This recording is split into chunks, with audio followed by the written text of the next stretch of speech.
From the Huntington Bank Studio, this is Colts 360.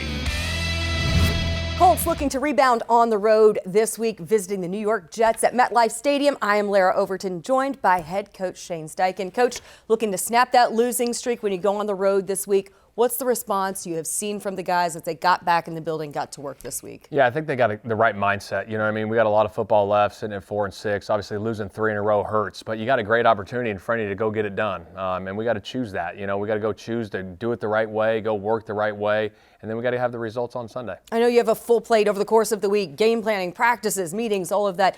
How much are you also trying to reiterate that message, or what is the message that you really want to instill this week? Yeah, I think it's up to us. Like, we choose, you know, how the season's going to end. And we got 7 games left, and we take it 1 week at a time, and 1 day at a time, 1 meeting at a time, and put the work in and the preparation, and make sure you're doing all the little things to be your very best come Sunday. We have talked a lot about how those takeaways come in bunches, of course. I mean, we've heard it time and time and again. Certainly the defense has done a great job of that these past few weeks. Saw EJ and Kenny Moore both come up with takeaways last week against the Buffalo Bills.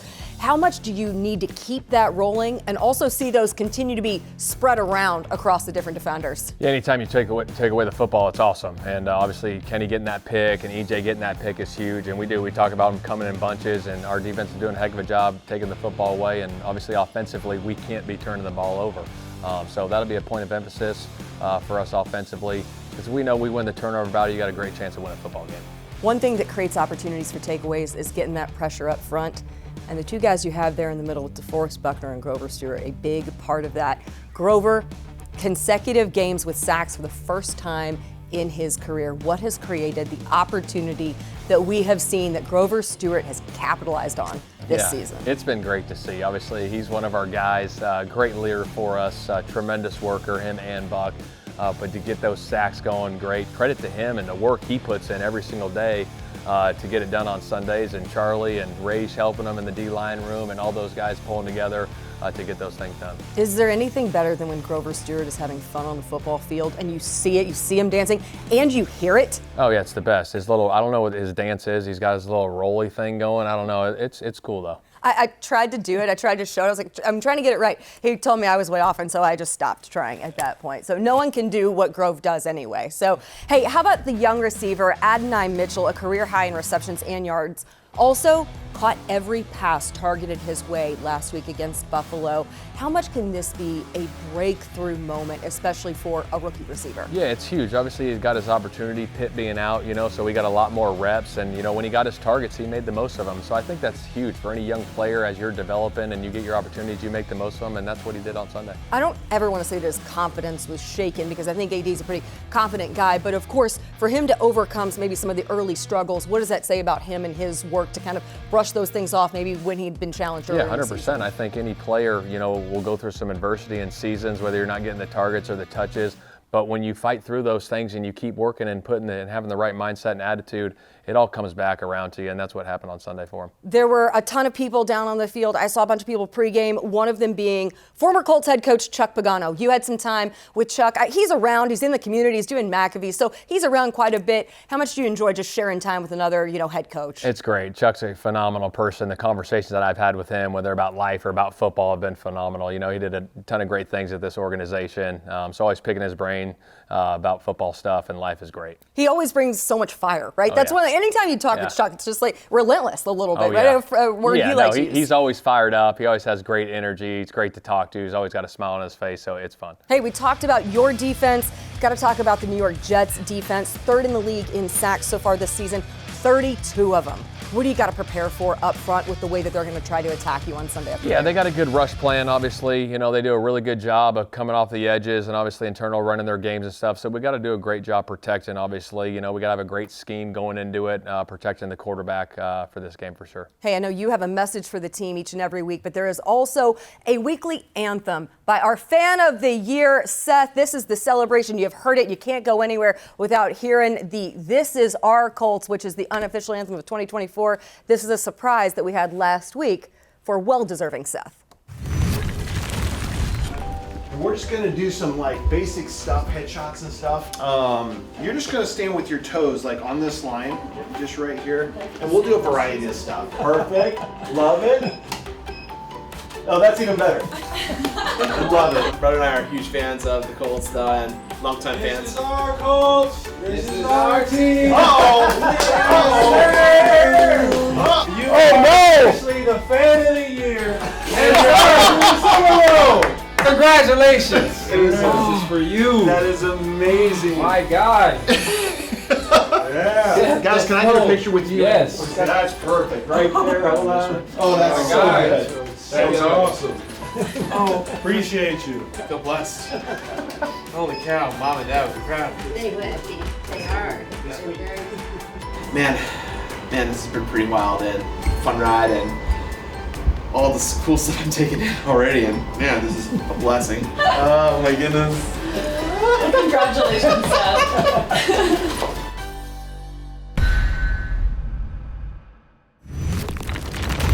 For me, just to see him there, just supporting me, and us to have that moment, it's something that we're used to, and definitely moments that we cherish. Coming up, the Colts connection that goes well back to high school for running back Tyler Goodson as he comes off his second touchdown of the season. That's next.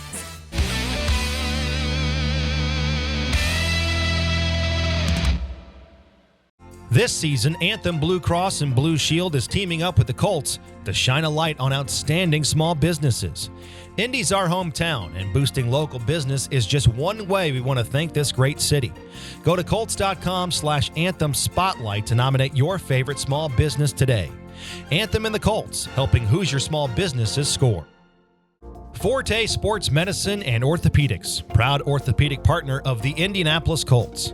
At Forte, fellowship-trained physicians and staff provide comprehensive, specialized sports medicine and orthopedic care to active patients of all ages. To learn more, visit forteortho.com.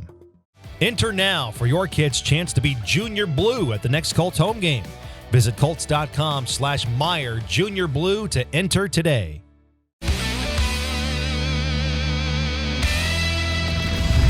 Third and goal at the 2 as they race to the line of scrimmage. Flacco under center.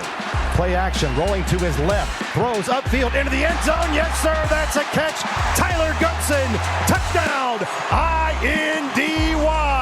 Goodson finds the end zone. It's 10-9, the extra point to come for the Colts. Coming off that touchdown you just saw, in fact, his second touchdown of the season, and most fittingly on your birthday. Tyler Goodson, how good of a birthday gift was a return to the end zone? It was definitely a great birthday gift. A win would have definitely been better for sure, but you can't go wrong either way. Getting in the box is what everybody tries to do if you're on the offensive side of the ball, and it's very hard to do. So, and those opportunities are hard to come by. So it was a great feeling for sure. I don't think there's anything better than birthday celebration on the bench after a score, right? Right.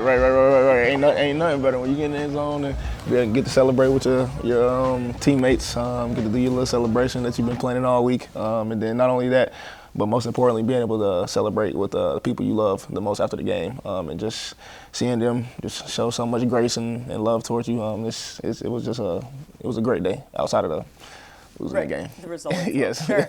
You had a well choreographed touchdown celebration, though. Tell me about it. I mean, it's something I've been planning for weeks now.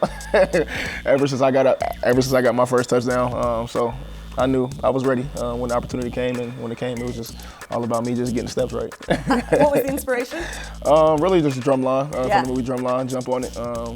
We've always been doing that dance since we was kids, and I went up to a couple of guys like, I'm finna hit the dance, if you guys wanna join, come have some fun. And they did, right? You got people in there. One of the guys who was quickest to celebrate you basically leapt into one another. Josh Downs, who was also your high school teammate at North Gwinnett High School. Yes. How cool is that bond that you guys are able to have and to share? It's very cool. I'm used to even when we were in high school, ever since, no matter what touchdown I score, he's always been the first person there, or one of the first people there. So for me, just to see him there, just supporting me, and us to have that moment, it's something that we're used to, and definitely moments that we cherish. It's not often where two teammates get to play in high school together, go to the college level, and then end up back on the same team on the NFL level. So it's definitely a surreal moment, and I enjoy every moment playing on that field with Josh. Who was the better athlete in high school? Oh, me for sure. Me for sure. I hope he's saying himself too. Yeah, because Georgia Player of the Year, I believe, in high school. Yes, ma'am. Is it true that you were also the homecoming king? I was. He told you that? can't reveal my sources. What type of journalist would I be? I'm well researched, okay? Tyler, that's what we do here on Colts 360. Well, your career took you from Georgia, and then collegiately you went to the University of Iowa. The path from Hawkeye to Horseshoe has been very, very strong. Yes, Bob Sanders, of course, Dallas Clark, yes, guys like yes. that. How cool is it to be kind of the next of that strong line of program to program? It's very cool. You know, those guys are high-hold names in this building, and it's just an honor just to be able to come from a school of great players and great tradition, and just to see those guys come to the league and make a big impact. So it's definitely an honor to be able to just to come in and make plays and kind of fill their shoes in a way, you know what I mean? So I definitely take that in as I go through the process of just going through this organization and just going day by day. So I definitely look into that and just try to represent those guys well. Did you get some time with Dallas when he was here from his first Ring of Honor? At least yes, I did. I actually saw him on the field right before, right as pregame warm-ups. I chopped it up with him, gave him a hug, and I'm just telling him I'm proud of you. Congratulations, you deserve it. He's always been there for me and in my corner when I was in college at Iowa. No matter what I was going through, good, bad, he was always there for me, always uplifting, and always been a great mentor for me. So shout out to Dallas. He's a great guy. He certainly is, and that Hawkeye greatness in Indianapolis continues because now, of course, Caitlin Clark in the Indiana Fever. I believe it's my understanding you went to some Hawkeye games. You were an early adopter. You were well ahead of the Caitlin Clark fame, right? Yes, I was. I caught a couple games, and she's electric. I've always said she'd go out there and play on the court with the guys if she wanted to. That's how I feel. Based off the games I've seen, because the games I've seen, she came in there and scored 40+, shoot threes like Steph Curry or whatever the case may be. She's just an electric player and very fun to watch. Have you been to some Fever games? Have you gotten a chance to go? I've caught two of them. Two of them, and Caitlin and the girls played extremely well and won both of the games I went to. So it's maybe I'm a good luck charm. I think it might be. Absolutely. Right. Well, playing alongside Jonathan Taylor and the compliment that you guys have in your room within that position group, how much are you fueled by watching the consistency, the longevity with which JT has been able to establish? I just do everything I can just to soak everything in, from him being on the field to what he does off the field. Off the field, he does a real good job of making sure he's prepared, taking care of his body. He has a routine that is very detailed, and I just try to just take my own little notes, pick his brain a little bit, and just see how I can implement some of his stuff into my routine. Just because he's a great leader and a great running back in this league, and why would you not try to learn from one of the best? What's the biggest maybe piece of advice or lessons that you have learned from Jonathan? Yes, I'll probably say after that last game last year against Houston and that last play, he basically came up to me. He's like, I had an old vet told me, when I first got in the league, whatever happens on the field, leave it in the locker room. And that was probably one of the best pieces of advice I done got ever since I've been here. And he's definitely been one of the guys that helped me through that situation and uplifted me, and he's been a great leader. So credit to JT for sure. But everything he does, I soak it in because if he's doing good, his root, he's got to be living right, Hey, great leadership by him, but also great resilience by you to continue to grow and to do what you have done consistently this season. So fun to watch you, and fun to also watch you guys alongside Jonathan Taylor, because he was mic'd up last week at Lucas Oil Stadium. Did you guys know that? Did he tell? All right, he had to tell us. It's mandatory. That's the code. You have to tell him. So now we're gonna let everybody else see all the fun that you guys get to have on Sunday. Got it on me. They got it on me. They got it on me today. Watch out, boys. Federal. Great day to play some football.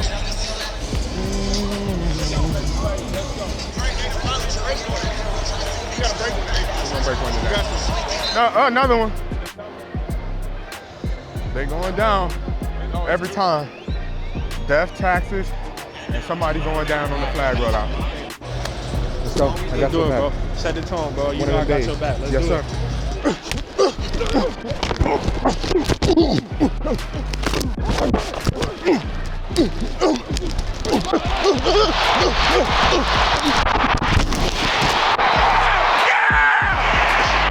Had to. I gotta bust a big one. Let's go. Flacco takes the snap, counter give to the right side. Taylor stretching it out. 40, 45, down the far sideline. He's got a chance. 40, 30, and then he's tackled down inside the 10 to the Buffalo 8-yard line. Stop playing with me. Come on. Stop playing with me. That was me. Like, I want to finish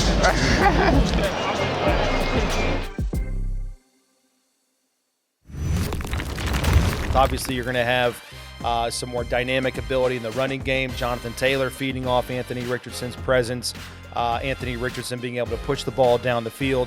View from the booth with voice of the Colts, Matt Taylor, is back, and we map out the stretch of games before the bye week, looking ahead for the Indianapolis Colts.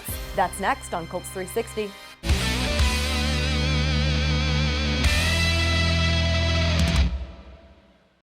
Snickers Rookie Mistake Program is back again this season. Learn how you could win Super Bowl 59 tickets at snickers.com/NFL. Colts fans, be sure to visit the Bud Light Party Zone at Lucas Oil Stadium. The Bud Light Party Zone is above the north end zone in front of the windows that open to the Indianapolis skyline.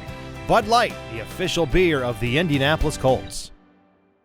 It's time now for the Forum Credit Union Question of the Week. Kenny Moore II is now tied for the Indianapolis Colts record with 4 defensive touchdowns. Who is he tied with? Kelvin Hayden, who also had 1 scoop and score and 3 pick-6 touchdowns. Visit the Forum Credit Union fan forum section of Colts.com to interact with other fans online. Forum Credit Union, helping members live their financial dreams.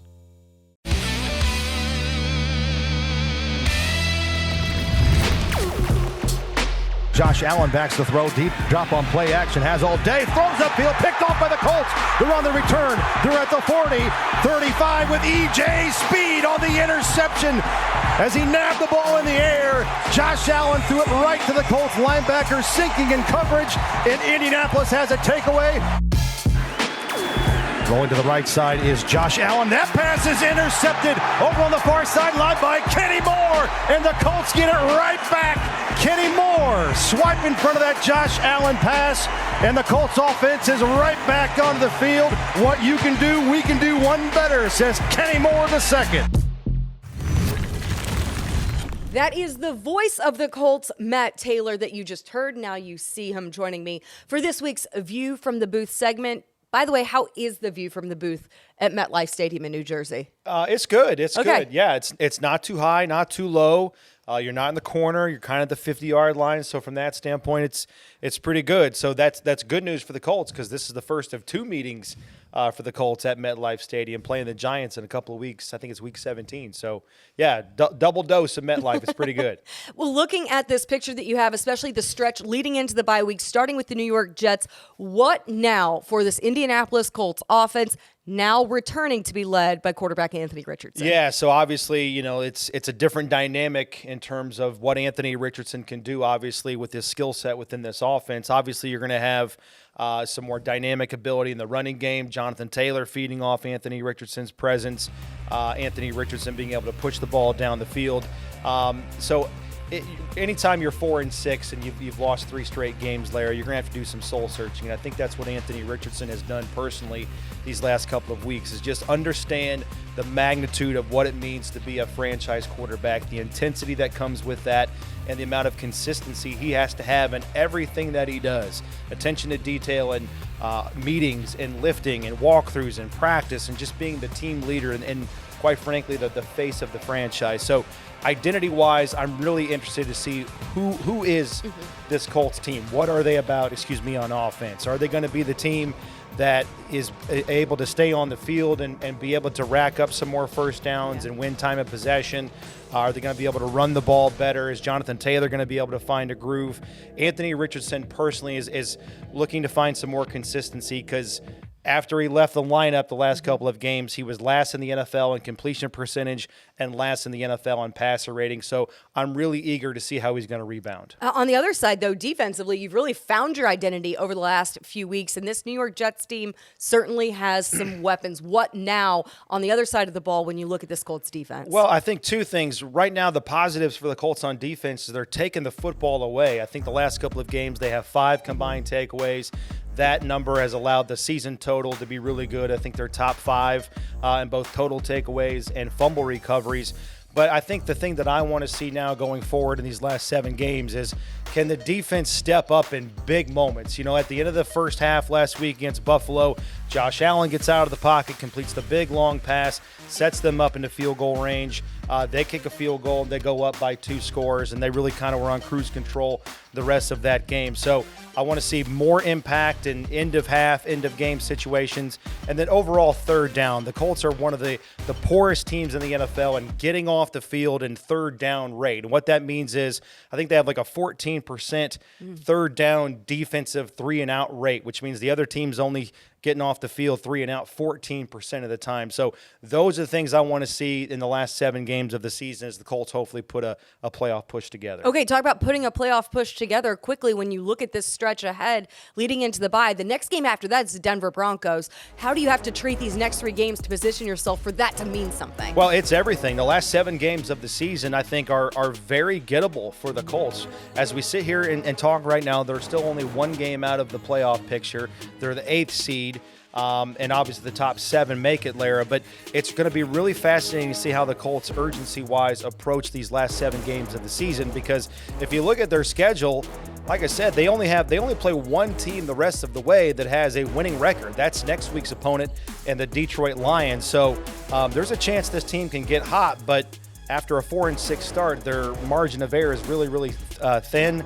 And what Kenny Moore said last week, they've got to have more of a sense of urgency in order to make this season a meaningful one. And very quickly, for those who can't join us in New Jersey for this Jets game, how can they catch all of the coverage on our Colts radio broadcast? Yeah, come on over on radio. We got you all day long. 1 o'clock kickoff. We start at 10 a.m. with the Colts pregame huddle on our flagship stations in Indy on 93.5 and 107.5 The Fan and 97.1 Hank FM. So week 11, 9 hours of continuous Colts coverage beginning at 10 o'clock. Hey, and I tell you, the view from the field is great. So that's where I will be. And I appreciate you joining us each and every week. Mate, appreciate you spending part of your weekend with us and getting ready for game day right here on Colts 360. Hey, we'll be at MetLife on Sunday, but we will be right back here next week in studio for an all-new episode.